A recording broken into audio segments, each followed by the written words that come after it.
Aujourd'hui, nous allons parler d'un sujet, nous allons parler du cholestérol, que beaucoup semblent connaître, mais il y a beaucoup d'ambiguïté, beaucoup de confusion là-dessus. C'est pour cela que nous avons reçu un médecin que certains d'entre vous connaissent qui va nous donner des explications.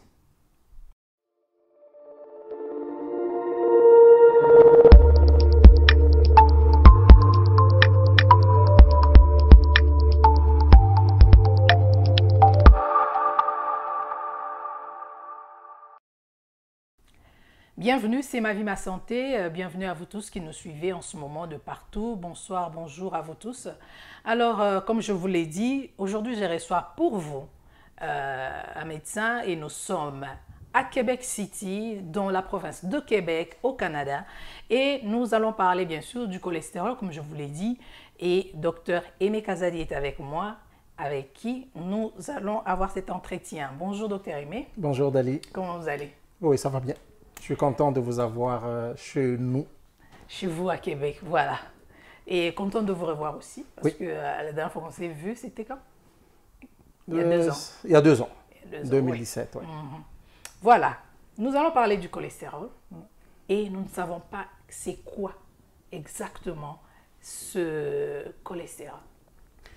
On va aller par des mots simples, Dali. Le cholestérol, c'est une substance grasse. Grasse, les gens peuvent voir les huiles, comme les huiles. C'est une substance grasse qui se trouve dans le sang et qui est essentielle pour la vie. Il est essentiel pour la vie pour essentiellement 3 raisons.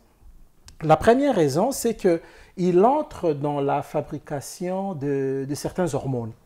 Par exemple, les hormones sexuelles, le cholestérol entre dans la fabrication, les corticoïdes, les cholestérols entrent dans sa fabrication. Et aussi la vitamine D, dont on parle beaucoup. Il faut, pendant l'été, on en profite pour se mettre au soleil. Voilà. Pour s'exposer. Le cholestérol entre dans la fabrication de la vitamine D et aussi toutes nos cellules qu'on a dans le corps, le cholestérol entre aussi dans la fabrication, dans la composition même de la membrane de ces cellules-là. Donc on comprend que les cholestérols, donc, comme je dirais, s'ils peuvent retenir facilement substances grasses qui se trouvent dans les sangs essentielles à la vie. Ok, merci pour cette définition aussi simple. Alors, il vient d'où le cholestérol? Les gens seront surpris. Notre corps fabrique le cholestérol. Fabrique le cholestérol et en donnant de pourcentage, je pourrais même dire que 80% du cholestérol qui se trouve dans le corps humain est fabriqué dans le corps humain par le foie. C'est le foie qui fabrique. Et les 20% qui restent vont provenir de l'alimentation. Donc, c'est vraiment les deux grandes sources. C'est endogène en nous. Et le foie, notre foie en fabrique. Et ce qui vient de l'extérieur vient de l'alimentation. Essentiellement de l'alimentation animale. La viande, le volaille, les poissons, le lait, les œufs contiennent du cholestérol. Ok. Alors, nous savons qu'il y a le bon et le mauvais cholestérol. Alors, puisque le corps fabrique la majorité du cholestérol qui est dans l'organisme, donc ça veut dire aussi que le corps fabrique aussi du mauvais cholestérol? Je dirais oui, parce que le corps fabrique les deux. Mais le corps, l'avantage, c'est que le corps fabrique le cholestérol dont nous avons besoin au moment où nous en avons besoin. Donc, je reviens pour dire que normalement, lorsqu'on mange, on prend les graisses. Les graisses sont transportées par des protéines. Des protéines, là je n'irai pas dans des noms compliqués pour dire lipoprotéines, ça veut dire juste des protéines qui transportent des lipides. Ils sont transportés par cela. Qu'est-ce qui se passe? C'est que j'ai bien dit que le cholestérol est fabriqué au niveau du foie. Alors, ce qu'on appelle mauvais cholestérol, ça veut dire que les cholestérols de faible densité aident à transporter le cholestérol, donc les lipoprotéines, aident à transporter le cholestérol. C'est la forme lorsque ça quitte le foie pour aller vers les cellules. C'est ce qu'on appelle, en gros, les mauvais cholestérols. Alors, ce qu'on appelle le bon cholestérol, c'est le groupe de lipoprotéines, donc de ces protéines-là qui transportent des lipides, qui prennent tout l'excès de cholestérol qu'il y a et le ramènent au niveau du foie. Tu vois, lorsque ça les ramène au niveau du foie, il n'y aura pas beaucoup de cholestérol dans la circulation, dans la circulation sanguine, et ça fera que ça ne posera pas de problème. Donc, le mauvais cholestérol, c'est celui qui quitte le foie. Qui quitte le foie pour amener au niveau des cellules. Donc, ça remplit le sang avec du cholestérol. Mais les bons, c'est celui-là qui ramène le cholestérol excessif ou qui n'est pas utilisé vers le foie. OK. Alors, quand est-ce qu'une personne peut se dire que voilà, mon taux de cholestérol est élevé? Est-ce qu'il y a des symptômes pour savoir cela? Malheureusement pas. Malheureusement pas. On ne peut pas savoir dès le départ que j'ai un taux de cholestérol élevé. Tu ne verras pas que tu es en train de transpirer l'huile ou bien quelque chose d'anormal va se passer. Ou non, parce que j'ai une peau grasse, sûrement que j'ai du cholestérol. Non, ça n'a rien à voir avec tout ça. Ce qui signifie que pour le savoir qu'on a un taux de cholestérol élevé, c'est juste une prise de sang. On amène le sang dans un laboratoire et à ce moment-là, on pourra dire par rapport aux valeurs qu'on a, dire qu'on a plus de cholestérol ou pas. C'est pour ça que j'aimerais aussi dire à nos amis qui nous suivent, c'est très important de faire un check-up chaque année, n'est-ce pas, docteur? Je dirais, je nuancerai. Je nuancerai par rapport à chaque année. C'était une mode il y a quelques années. Même les écoles de médecine enseignaient ça et recommandaient que les personnes aillent faire des examens, on appelait ça examen annuel, chaque année. Mais après, tu vois, la science, on évalue toujours pour voir dans quel sens on y va. On s'est rendu compte que c'était une perte de beaucoup de ressources dans ces sens-là, parce que les personnes qui sont jeunes ne sont pas obligées à aller voir un médecin chaque année. Par contre, on profitera de toute occasion où ils se présenteront pour un problème quelconque pour revoir toute leur santé. Donc, ça fait que, je donne un exemple, si une personne, nous sommes en 2019, si une personne n'a pas vu son médecin depuis 2014 et qu'en 2020, il a un problème de gorge ou quoi que ce soit, ou il ne se sent pas bien, il y va, et que cette personne-là a 40 ans en 2020, c'est à ce moment-là que le médecin va revoir. Tu as 40 ans, qu'est-ce qu'on doit vérifier par rapport à ton âge maintenant? Là, on a trouvé que c'était plus efficace que de recevoir cette personne-là depuis 35 ans, à 36 ans, à 37 ans, à 38 ans, à 39 ans. Ça n'allait pas servir parce qu'il n'est pas autant à risque et cet examen-là n'apportait pas quelque chose de... pas quelque chose de positif dans ce sens-là. Donc, actuellement, c'est des examens effectivement recommandés par rapport aux âges et en tenant compte de risques et de toute opportunité de santé. Voilà. Alors, quelles sont les personnes à risque de cholestérol élevé? Voilà, donc ça devient important. Chez les hommes, par exemple, dès qu'on atteint 40 ans et plus, c'est parmi les groupes qui a du cholestérol élevé. Et aussi, les hommes qui ont un embonpoint. Ça veut dire que lorsqu'on prend un périmètre abdominal, par exemple, qui est plus de 102 cm, 1,02 cm, chez ces personnes-là, il y a plus de cholestérol. Si on considère chez les femmes, ça vient un peu plus après. C'est plus les femmes ont plus de 50 ans ou autour de la ménopause et celles qui ont un périmètre abdominal aussi supérieur à 88 cm.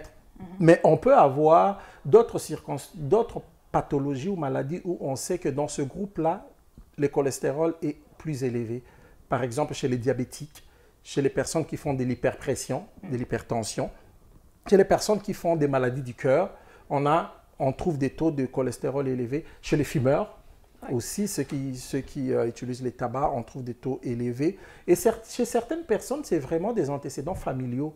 On retrouve chez eux des taux de cholestérol élevés. Ils ont une... Dans ce cas, c'est génétique? Comme génétique. On dit taux de cholestérol élevé, donc on dira hypercholestérolémie familiale, par exemple, ça on peut retrouver. Et dans les circonstances où je vous ai donné par rapport aux pathologies, vous comprenez que chez les diabétiques, chez l'hypertendu, chez les fumeurs, maladies cardiaques, les taux de cholestérol élevés, ce n'est pas que ces maladies-là donnent ce taux de cholestérol-là, mais c'est associé. Ça veut dire que lorsqu'on a des taux de cholestérol élevés, ça peut entraîner facilement l'évolution de ces pathologies-là. Parlons maintenant de la prévention. Comment se comporter ou quoi faire pour ne pas avoir un taux élevé de cholestérol? Premièrement, il faut savoir combien on en a. Combien on en a, ça veut dire, c'est comme je vous ai dit, c'est juste une prise de sang. Deuxième chose, c'est par rapport à l'alimentation. J'avais dit que notre corps fabrique du cholestérol lorsqu'il en a besoin. Ouais. Mais l'alimentation apporte tous les cholestérols externes et ça peut vraiment faire augmenter notre cholestérol circulant. Donc, saine habitude de vie, avec une alimentation qui est, je peux dire, équilibrée et qui n'est pas riche ou hyper riche en cholestérol. Deuxièmement, on a l'activité physique. L'activité physique, c'est parmi des choses qui, vous allez toujours voir, alimentation et activité physique sont toujours là, c'est toujours associé et ça intervient vraiment dans la santé des personnes. Ces deux choses-là, c'est vraiment ce qui est très important. Au-delà de savoir qu'on a, on a un taux de cholestérol élevé ou pas, donc l'alimentation et l'exercice physique. Et la troisième chose, c'est que les médecins savent, lorsqu'ils trouvent quelqu'un avec du cholestérol élevé, ils vont essayer d'abord ces deux choses-là. Lorsqu'ils les essayent, si ça... Alimentation, exercice physique, actif. Si ça améliore, c'est bon. Mais si ça n'améliore pas, deux fois, ils recourent à certains médicaments. Mais là, c'est à voir vraiment avec les médecins traitants lui-même qui va voir qu'est-ce qui est plus approprié par rapport à tel patient et par rapport à ce qu'il présente. Alors, j'aimerais pas revenir en arrière. Les gens parlent souvent que non, il faut beaucoup manger, beaucoup consommer l'avocat parce que ça contient du bon cholestérol. Qu'est-ce que vous en pensez? Là encore, je dirais que c'est faux en ces termes que l'avocat ne contient pas du cholestérol. Donc le cholestérol, tout ce qui est végétal ne contient pas du cholestérol. Par contre, l'avocat est bon parce qu'il contient du bon gras. Parce que souvent, lorsqu'on parle du cholestérol, oui, c'est une partie, mais lorsqu'on parle de gras, on a aussi certains types de gras que vous allez voir. Prenez juste tout ce que vous achetez en alimentation. Prenez comme la margarine, comme du beurre, comme les autres aliments de conserve. Vous allez toujours voir qu'il y aura une rubrique cholestérol, mais il y aura aussi une rubrique gras, triglycérides, une rubrique où on va écrire que c'est du gras saturé ou c'est du gras insaturé. Donc le bon gras, c'est celui qui est insaturé. Pas saturé. Donc le mauvais gras, c'est celui où vous allez lire la quantité de gras saturé et des gras trans. Heureusement que depuis, je pense, une année, début de l'année passée, au Canada, toute l'industrie, c'est la loi qui est sortie, toute l'industrie n'utilise plus des produits ayant des gras, des gras trans. Par contre, vous allez trouver du gras saturé dans certains végétaux, comme l'huile de palme contient du gras saturé, l'huile de noix de coco, ça contient du gras saturé. Par contre, si vous prenez l'avocat, comme vous avez dit, c'est insaturé, beaucoup plus d'insaturé. Si vous prenez l'huile de canola, l'huile d'olive, l'huile même d'arachide, tout ce qui vient de grains, ça contient de la bonne qualité de gras. Mais là, on ne parle plus du cholestérol parce qu'on est dans le monde végétal. Voilà. Donc le cholestérol, c'est vraiment animal. Voilà. Merci beaucoup. Un dernier mot? Un dernier mot, je pense que l'information qu'on a donnée a été utile ou sera utile pour ceux qui ont l'habitude de nous suivre.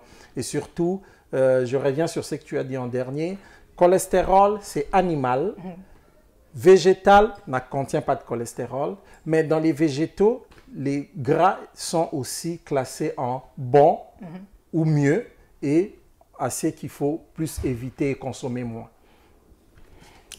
Merci. Je crois qu'avec toutes ces informations qui ont été vraiment simplifiées, parce que on a eu peur, j'ai eu peur que vous puissiez nous donner des mots qu'on ne comprend pas et tout ça. Et merci beaucoup parce que ça a été vraiment simplifié. Et maintenant, je crois que nos amis qui nous suivent ont bien compris concernant les cholestérols. Si vous avez des questions, n'hésitez pas de nous poser des questions au bas de la page, dans les commentaires, et nous allons vous répondre puisque nous sommes là pour vous.